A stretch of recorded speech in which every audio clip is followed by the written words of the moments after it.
Hello hello everyone. ఈరోజు ఒక మంచి వీడియోతో మీ ముందుకు వచ్చానండి. మేము సీతానగరం ఆంజనేయ స్వామి గుడిలో భోగి రోజున చక్కగా గోదాదేవి కళ్యాణం చూసామండి. ఆ కళ్యాణం మీకు కూడా చూపిస్తాను, చూదురు కానీ. దానికి ముందు ఒక విషయం చెప్పాలి మీకు. ఎప్పుడు ధనుర్మాసం 30 రోజులు పాసురాలు చదివి భోగి రోజు గోదాదేవి కళ్యాణం చూస్తామండి. అయితే ఈ సంవత్సరం ఏమైందంటే, హైదరాబాద్లో ఉండగా ముసారంబాగ్లో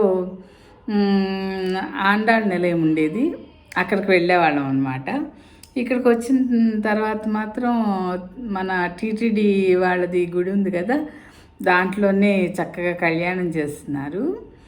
అక్కడికే వెళ్తామండి ఎప్పుడు, ప్రతి సంవత్సరం. అయితే ప్రతి సంవత్సరం భోగి రోజు సాయంత్రం 6:30, 7 ఆ టైంకి మొదలుపెట్టి చేస్తారనమాట. అలాగే ఈ సంవత్సరం కూడా జరుగుతుంది అన్నట్టుగా. అంటే కొన్ని చోట్ల పగలు చేశారని విన్నాం, కానీ ఈ గుళ్ళో ఎప్పుడు సాయంత్రం చేస్తారు కదా, అదే అలవాటు అన్నట్టు మేము చక్కగా 6:30కి బయలుదేరి వెళ్ళామండి. అక్కడ చూస్తే ఖాళీ కనబడుతుంది ఎంట్రన్స్. ఏంటి అనుకుంటే, కళ్యాణం లోపలికి వెళ్తే పంతులు గారు, కళ్యాణం ప్రొద్దుట అయిపోయిందమ్మా, ఈరోజు తిథి ఏకాదశి తిథి వస్తుంది అన్నట్టుగా ప్రొద్దుట 9:30కే చేసేసామని చెప్పారు. ఇంకా మాకైతే చాలా అప్సెట్ అయ్యామండి మేమిద్దరం. ఏంటి అంటే, ఎప్పుడు చూస్తాం కదా దేవుడి కళ్యాణం, కొంచెం యాక్చువల్గా చెప్పాలంటే చాలా బాధపడ్డాం ఇద్దరం. సరే, దేవుడికి పూలమాలలు అవన్నీ కూడా తీసుకెళ్ళామన్నమాట. సరే, పోనీ కళ్యాణం చేసిన మూర్తులైనా అక్కడ ఉన్నాయా అంటే అవి కూడా సర్దేశారు, అక్కడ లేవు ఆ ప్లేస్లో. ఇంకా సరే అని దండం పెట్టుకుని బయటకు వచ్చాము. ఏం చేద్దాము అని అనుకున్నాము. మా వారు అన్నారు, సీతానగరం చిన్నజీయర్ స్వామి గుళ్ళు ఉన్నాయి కదా, అక్కడికి వెళదాం, అక్కడ కూడా చేస్తారు ఎప్పుడు సాయంత్రం పూటే, చూద్దాము, లేదంటే దండం పెట్టుకొచ్చేద్దాము అన్నట్టుగా ఇంకా బయలుదేరి వెళ్ళామన్నమాట. అక్కడికి వెళ్తే వాళ్ళు చెప్పారండి, కింద వెంకటేశ్వర స్వామి గుడి ఉంటుంది, ఆ గుడిలో కాదు చేయలేదండి, పైన కొండ మీద కొత్తగా గుళ్ళు కట్టారండి చిన్నజీయర్ స్వామి. చాలా బాగా చేశారు, పైన కొండ మీద గుళ్ళు పైన చేశారండి కళ్యాణం అని చెప్పారు. సరే అని పైకి వెళ్ళిపోయాము. అక్కడ పైనే చేశారండి, కానీ కళ్యాణం ప్రొద్దుటే అయిపోయింది ఇక్కడ కూడా అని చెప్పారు. సరే, అక్కడి వరకు వెళ్ళాం కదా, కాకపోతే కళ్యాణం చేసిన మూర్తులు ఉంటాయి, మీరు దర్శనం చేసుకోవచ్చు అని చెప్పారనమాట. సరే అని పైకి వెళ్ళామండి. అక్కడ వాళ్ళు కూడా ఇంకా ఆ విగ్రహాన్ని క్లీన్ చేసేసి మరుసటి రోజుకి రెడీ చేయడానికి కాబోలు, మరుసటి రోజు పొద్దుటే రెడీ చేస్తారేమో, రాత్రిపూటే క్లీన్ చేసి పెట్టుకుంటారనుకుంటా. అది చేద్దామన్నట్టుగా ఉన్నారనమాట. మేము కరెక్ట్గా ఆ టైంకి వెళ్ళాం. పూలమాలలు అయితే తెచ్చామండి, వెయ్యాలి మీరు అమ్మవారికిను దేవుడికి అని అంటే, ఇప్పుడు ఇంక క్లీన్ చేస్తాము స్వామిని అమ్మవారిని, ఇప్పుడు వేస్తే వెంటనే తీసేయాలి కదా. మనం లేదండి, మేము అలాగా అయినా సరే వెయ్యండి అని అన్నామన్నమాట. అంటే చక్కగా పాపం పంతులు గారు తీసుకెళ్ళిన దండలు అవన్నీ వేసి మాకు కూడా ఆశీర్వచనం ఇచ్చారనమాట. ఇంకా మిగిలిన అష్టదళ పద్మం షేప్లో బిల్డింగ్ కట్టి అష్టలక్ష్ములను కూడా పెట్టారండి సీతానగరంలో, ఆ కొండ మీదే. ఇంకా ఆ గుళ్ళు అవన్నీ చూసి కిందకు వచ్చేసిన వాళ్ళం ఏమనుకున్నాము, సరే వెళ్ళేటప్పుడు వారధి మీద నుండి వెళ్ళామన్నమాట. అలాగే వారధి మీద నుండి వెళ్దామా అనుకుని, సరే ఈ చివరి వరకు వచ్చేసాం కదా, బ్యారేజ్ మీద నుంచి వెళ్ళిపోతే మనకి తేలిగ్గా అయిపోతుంది అనేసి వస్తూ ఉంటే, సీతానగరం ఆంజనేయ స్వామి గుడి ఉంటుంది కదండి, చాలా పురాతనమైన గుడి. ఆ గుడిలో హడావిడి కనబడుతుంది. సరే, దండం పెట్టుకుని వెళ్దాము అని ఆగాము. వెళ్తే కరెక్ట్గానండి అక్కడ చక్కగా అప్పుడే కళ్యాణం మొదలు పెడుతున్నారు, గోదాదేవి కళ్యాణం. మేము అనుకున్నాము అప్పుడు, చాలా హ్యాపీ ఫీల్ అయ్యామనుకోండి. ఇలా ఈ సంవత్సరం ఇలా మిస్ అయ్యాం ఏంటా అని కొంచెం బాధగా అనిపిస్తుంది కదా మాకు. ఇంకా వాళ్ళు ఇప్పుడే కళ్యాణం మొదలు పెట్టడం చూసి ఇంకా వెళ్ళి కూర్చుండిపోయాం అనమాట. చాలా బాగా చేశారండి కళ్యాణం. జనం ఎక్కువ మంది ఏం లేరు, కాకపోతే పంతులు గారు చేయడం, బాజా భజంత్రీలు, వాళ్ళు చక్కగా దేవుడి పాటలు వాయించడం అది చాలా బాగుంది. మీరు ఇప్పుడు ఆ వీడియో చూద్దురు కానీ. అది చెప్పడానికనే నేను ముందు ఈ మాటలు చెప్తే కానీ మీకు అర్థం కాదు కదా. చాలా బాగా చేశారు కళ్యాణం. చూడండి మీరు కూడా ఇప్పుడు. ఓకే అండి. ఇప్పుడు దీని ఈ మాటలతో పాటు వీడియో వస్తుంది అన్నమాట. ఇంకా సరే.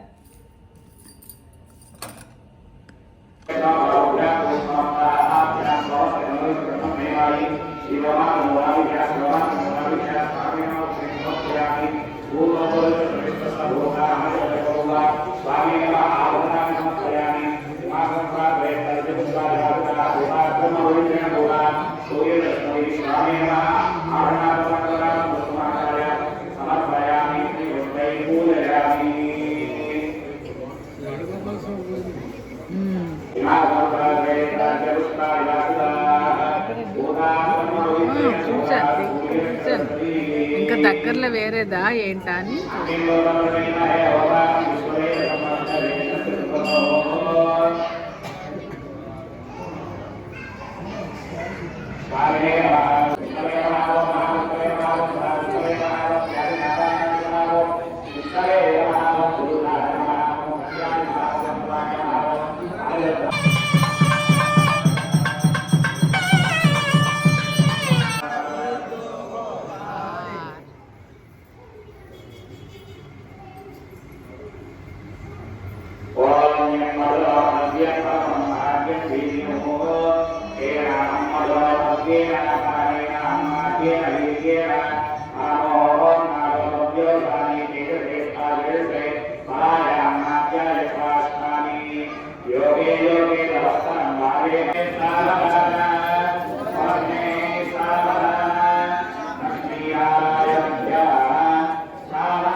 గవర్నమెంట్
అందరూ